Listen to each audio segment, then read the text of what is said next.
Hi Warriors, I'm here to read you chapter 2 of Charlie and the Chocolate Factory, and chapter 2 is called Mr. Willy Wonka's Factory. In the evenings, after he had finished his supper of watery cabbage soup, Charlie always went into the room of his 4 grandparents and listened to their stories, and then afterwards to say goodnight. Every one of these old people was over 90.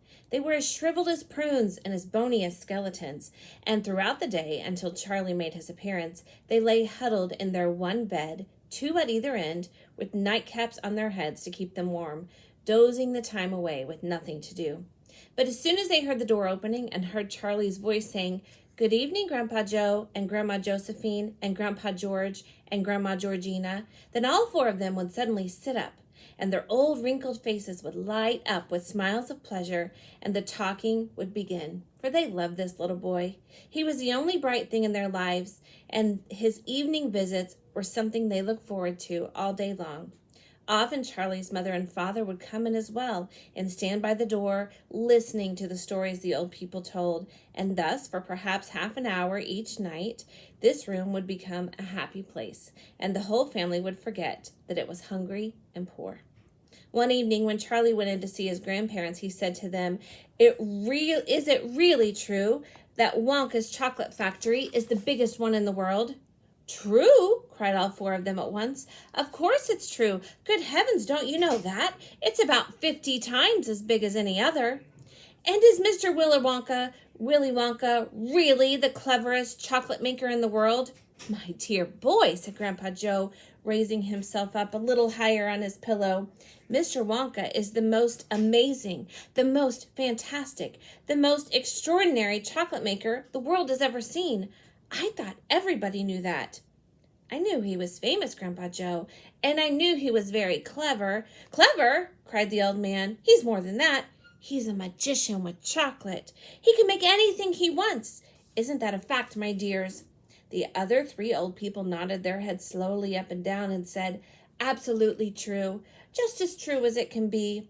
And Grandpa Joe said, "You mean to say I've never told you about Mr. Willy Wonka and his factory?" "Never," answered little Charlie. "Good heavens above, I don't know what's the matter with me."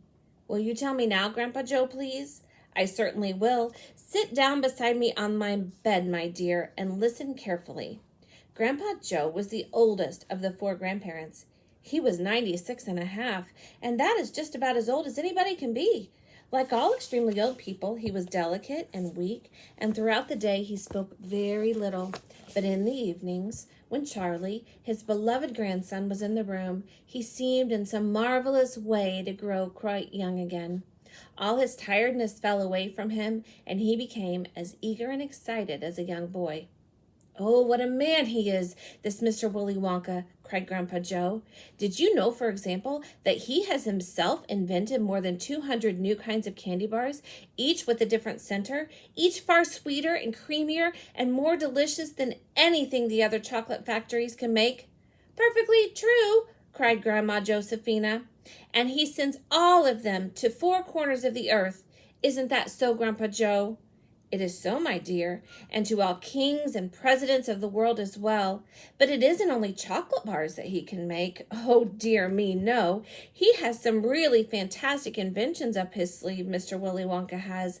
Did you know that he's invented a way of making chocolate ice cream so it stays cold for hours and hours without being in the icebox? You can even leave it laying in the sun all morning on a hot day and it won't go runny." "But that's impossible," said little Charlie, staring at his grandfather. "Of course it's impossible," said Grandpa Joe. "It's completely absurd, but Mr. Willy Wonka has done it." "Quite right," the others agreed, nodding their heads. "Mr. Wonka has done it."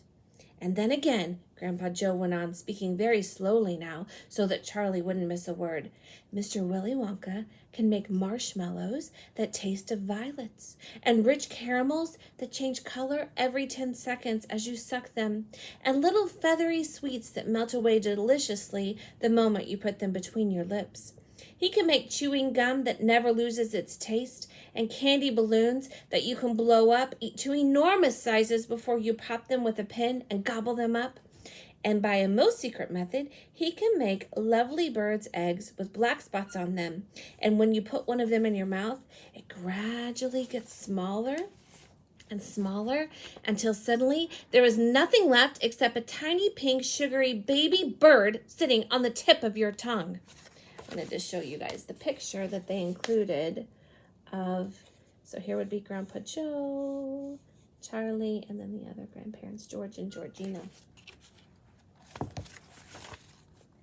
Grandpa Joe paused and ran the point of his tongue slowly over his lips. It makes my mouth water just thinking about it, he said. Mine too, said little Charlie, but please go on. While they were talking, Mr. and Mrs. Bucket, Charlie's mother and father, had come quietly into the room, and now both were standing just inside the door listening. Tell Charlie about that crazy Indian prince, said Grandma Josephine. He'd like to hear that. You mean Prince Podencherry, said Grandpa Joe, and he began chuckling with laughter. Completely, Daddy, said Grandpa George. But very rich, said Grandma Georgina. What did he do? Asked Charlie eagerly. Listen, said Grandpa Joe. I'll tell you. That is the end of chapter 2. I bet your mouth is watering just like mine is listening to all that description about candy. Thanks for listening.